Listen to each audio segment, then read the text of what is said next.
Hello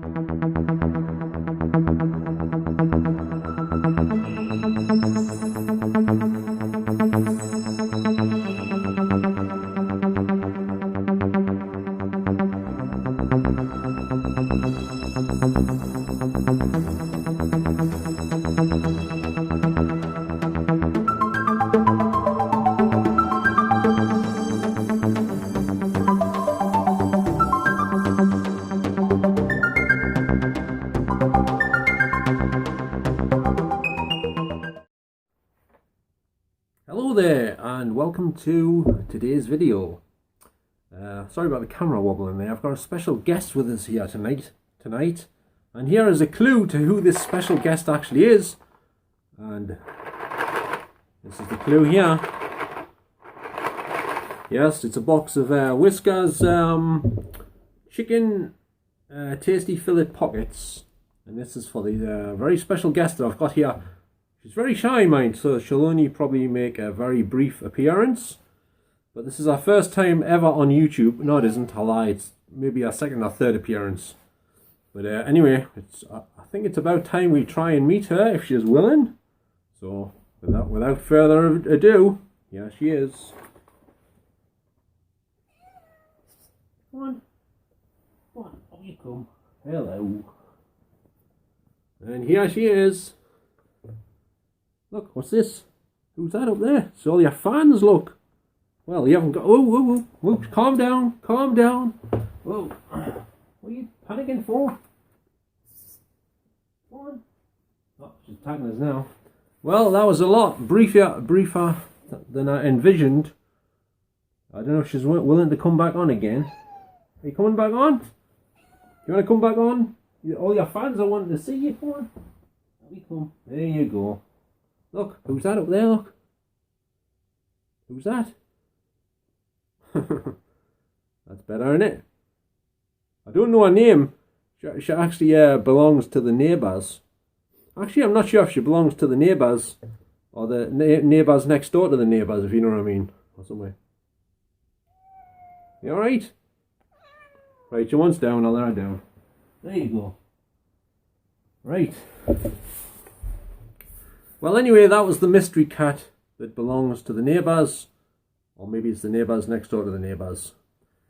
So, if you would like to see I make another appearance in a future video, put it in the comments down below. But to be honest, she's not too cooperative, shall we say. I think she's after some more of these crunchies. Right, now let's take a look at some of my all-time favourite cat-related movies.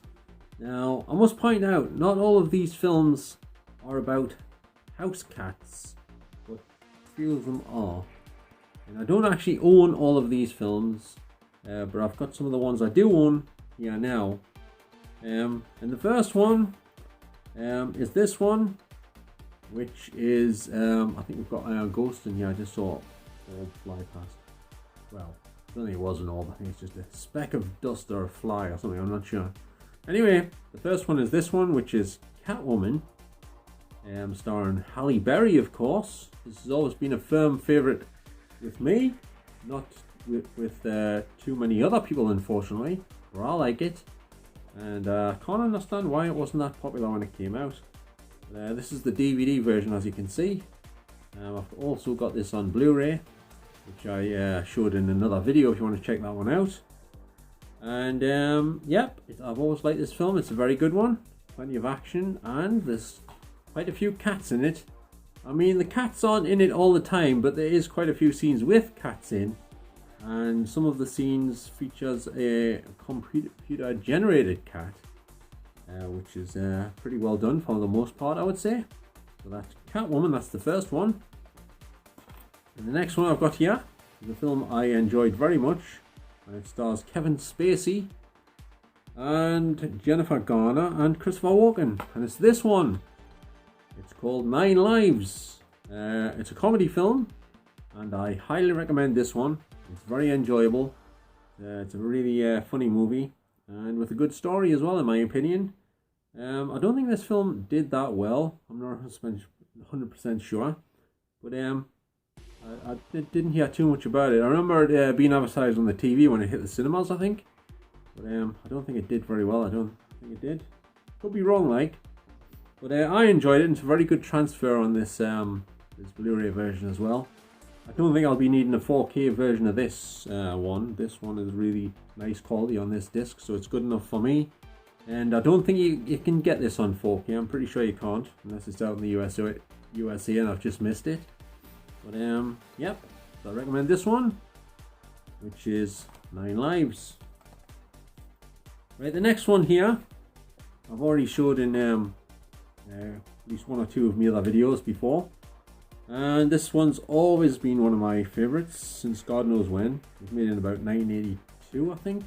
And it's this one. It stars Nastasia Kinski, of course, and it's called Cat People. And as most of you will know, this is a remake of a black and white film from a long time ago. And I think this version is probably more enjoyable than the original. It's kind of different though. It's not exactly the same. There's some similar elements, but overall the film's quite different to the original black and white version. And I've also got this on HD DVD, which has different cover artwork, as you can see here. And to be honest, I think I prefer this cover to the one that's on the Blu-ray that I just shown. I like the fact that it's got a proper photograph of Nastasia Kinski's face.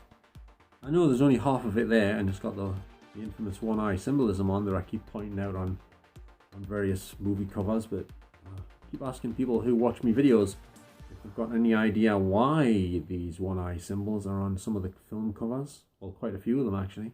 But nobody ever answers, but you know, I'll keep asking just in case somebody's watching who does know the answer or has maybe an idea of why they do this sometimes. But anyway, that's Cat People, and here's the other one again.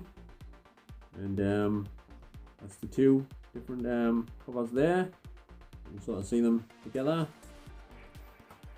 So, right, the next one I've got here is a very good film, but it's kind of not very well known. It's kind of very underrated in my opinion. And it stars Brianna Evergan, which you'll probably know from the sequel to Donnie Darko if you've seen it. She's in that, and she was also in Sorority Row and some other things that I can't think of right now. But anyway, it's this one, and it's called Burning Bright. It's basically about a girl who has a small boy with her. I think it's her nephew, or some sort of relation to her, and he's got autism, so he doesn't really say too much and stuff and what have you. He's very quiet for the most part.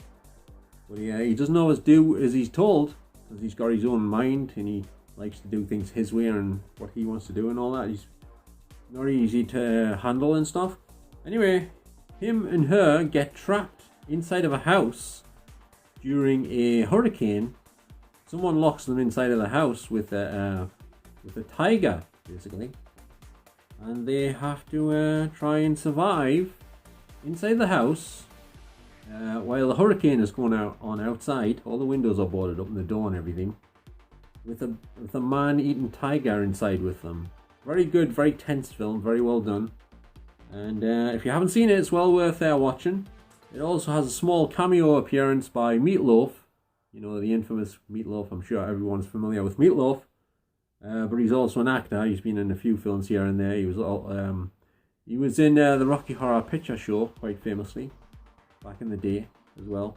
But he plays the guy who sells the tiger in the first place, the guy that wants to put the tiger in the house with Brianna Evergan and what have you. So yeah, it's a very good film, and this is an Australian import. As you can probably see there, it's got the Australian certificate on the front. It hasn't got one of those reversible covers where you can reverse it so you can take that certificate off so it's blank on the front. But the German ones usually do have that, and here's the back. So that's the Australian import version on Blu-ray of Burning Bright. And the next one I've got here is a double bill. Just ignore the other film that's on the disc. I'm mainly talking about the other film that's on the front. I'll see what I mean in a minute. And this one, Stephen King's Sleepwalkers. As you can see here, that's Sleepwalkers on this side. Children of the Corn on the other. Obviously there's no cats there are no of in Children of the Corn, so forget about that one. Just pretend that one's not there. I've actually got the standalone disc of Sleepwalkers on Blu-ray as well, but I couldn't find it. It's missing somewhere in the house here. Sorry, I'm not in the house, am I? Where am I? I don't know, I'm somewhere.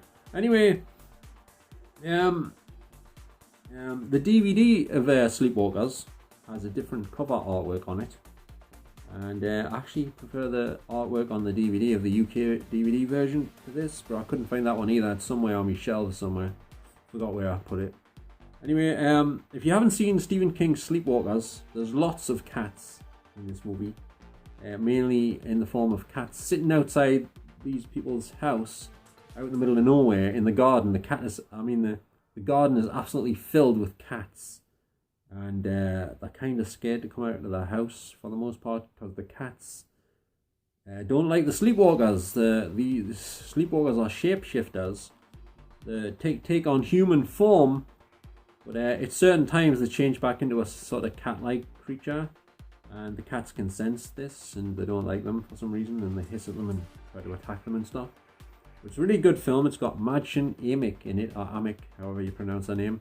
I've always quite liked her. I fancied her quite a bit when I first saw her in, I think it was Dream Lover and this one. I saw Sleepwalkers at the cinema at the Newcastle Odeon in Pilgrim Street in Newcastle when it first came out in 1993. Yeah, I watched Sleepwalkers on my favourite screen at the Odeon in Pilgrim Street, which was screen number 3. And screen number 3, I'm getting a bit off the topic here, but screen number 3 was projected off mirrors onto the screen, and so was screen number 2 as well, projected off a mirror. And I always wondered why it was projected from off mirrors, and I did find out one day because I actually got to visit the projection rooms at the Newcastle Odeon in Pilgrim Street when I was at college, South Tyneside College that is, in South Shields. And I visited there and I videoed the, I tell a lie, did I? Yes, I did. I videoed the projection rooms, all of them. Every single projection room in the building. And I took loads of photographs as well. But I'm not sure where my photographs are at the minute. But anyway, that was very interesting, and I went back there over the years because I became friends with some of the projectionists there, including Neil, I think he's called Neil Thompson. I forget his second name, but he's called Neil. And he was one of the projectionists at the Newcastle Pilgrim Street Odeon. So if you're watching, Neil, hello, and I hope you're doing okay and everything. Not sure where you're working now, but anyway, I doubt he's watching anyway, but just in case. So that's Sleepwalkers. Now, here is a street cat named Bob, which I also have on Blu-ray, which is a great film. And also the sequel, which I haven't seen, which apparently for some reason is only available on DVD. I don't know why.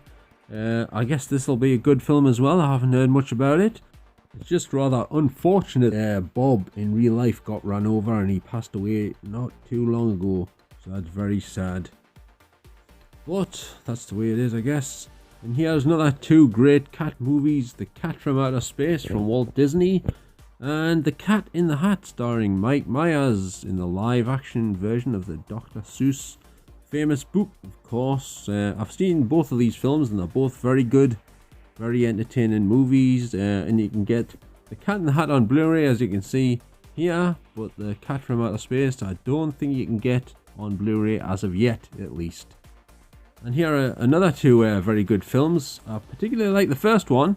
That's Garfield, of course. Garfield the movie. Which stars Jennifer Love Hewitt, one of my favourite actresses. And the sequel, which is still pretty good, but it's no patch on the first one in my opinion. The thing I like about the first one is the fact that it's set in America, whereas the second one is mainly set in England, and it's to do with royalty and what have you, aristocracy and all that sort of thing. And I'm not a big fan of royalty stuff, like stuff to do with royals and royal families and what have you, etc. And here we have 2 films which I've never seen, but they also involve cats, of course. 2 horror movies available on one's on the Indicator label, and the other one's on 88 Films Blu-ray release here in the UK. They both look very good in my opinion. They look like they might be interesting. Very good artwork on the covers. As you can see here, very nice covers indeed. But I've never actually heard of these films, but they do have cats in them, so they still count. And next we have another two films with cats, of course. Seven Deaths, which I've actually never heard of. And, of course, the original version of Cat People, starring Simone, I believe, is in there. And, of course, this is a black and white classic sort of horror movie, which was remade. And I showed the remake earlier on in this video. They're definitely worth checking out, the Cat People films, in my opinion. Next, we have The Cat and the Canary, starring Bob Hope and Paulette Goddard. I don't think I've seen that one either. But we've also got Stephen King's Cat's Eye, which features James Woods and a very young Drew Barrymore. This is a horror compilation type, what do you call it, compendium with different stories. I'm sure you've all seen the movie by now. Very good film in my opinion, also on Blu-ray. And here we have Cats or Nine Tails and the Black Cat. This is another two movies which I've never actually seen. Most of the films I'm showing here on this section, most of them I don't actually own, and a lot of them I haven't actually seen, in fact most of them. But you know, they might be worth picking up, but I don't know much about them, unfortunately. And here we have the latest Cats and Dogs movie, which I don't know if it's any good or not. I haven't heard many things about it. And here is the Cat in the Hat. Didn't I show the Cat in the Hat just a few minutes ago? Or am I getting deja vu here? I'm not quite sure. Well, sorry if I repeated the same title here. I do apologise. Obviously, Mike Myers stars in this. It's a live action version, which you can get on Blu-ray, of course. These are all Blu-rays, by the way, with the odd DVD thrown in for good measure. And here I have The Curse of the Cat People, which is the sequel to the original film. I think I've seen this on TV a long time ago, probably on BBC Two. And another film called A Cat in Paris, which I don't know much about at all. In fact, I've never heard of it until I come to make this video. So I thought I'd put it in here because it's about cats. And next we have a film called Cat Run. These two films do not feature any cats, I hasten to add, but they are cat related because they have the name Cat in the title. So they're still connected with cats, of course. I have seen the first Cat Run film. There's two of them. And I've also seen Tomcats, which are both really good movies. I still intend to get this Tomcats on Blu-ray at some point. This is a German import release. You cannot get a UK version or a US version, unfortunately. So that one will have to do at the minute. And next we have two film. Well, no, it's one film, sorry. They're both available on DVD, but they're kind of almost out of print or are out of print. I'm not quite sure. But this is the film called Cat Chaser, starring Kelly McGillis and Peter Weller from RoboCop fame, of course. And he has two different cover artworks for the same film. I think you can still get both these versions on DVD, and there's a few other ones with different covers yet again for this Cat Chaser film. And here we have the Truth About Cats and Dogs, starring Uma Thurman and Janine Garofalo, and a film called Keanu, which that one I've never seen, but I had heard about it, but I don't know much about the story or anything where it's about. But as you can see, there's a cat dressed as sort of like, I don't know, some sort of somebody to do with rap music or something. I'm not quite sure. But the first film is very good, a good comedy, good romantic comedy. And it also stars Ben Chaplin, famous British actor from 2 pints to lager and a packet of crisps over here. And he has Catfish. This also does not feature any cats to my recollection, but it's sort of a thriller. And it's very good. I believe there was a TV series made after it. And here we have also A Cat on a Hot Tin Roof with Paul Newman and Elizabeth. Is it Elizabeth Taylor? I'm not quite sure. But anyway, that's a classic, of course. I haven't seen it, I don't think. And next here we have Copycat, which I think is kind of out of print in America. And it goes for quite high prices. It's also doesn't feature any cats, but it does have the word cat in the title, so I thought I'd include it. And also he has the latest remake of Pet Sematary, which definitely features a cat called Church, and it's probably not as good as the original, but it's still a good film in my opinion. And next here is Top Cat, which I believe on Blu-ray in 3D. It's got the 3D version and the 2D version. It has gone out of print. The cheapest price you can get it for on eBay is about £12 delivered. And here's Catwoman once again, the Blu-ray version, which I actually do have in my collection. And I got it not long ago at a bargain price. So I was quite happy about that. So thanks for watching, everyone.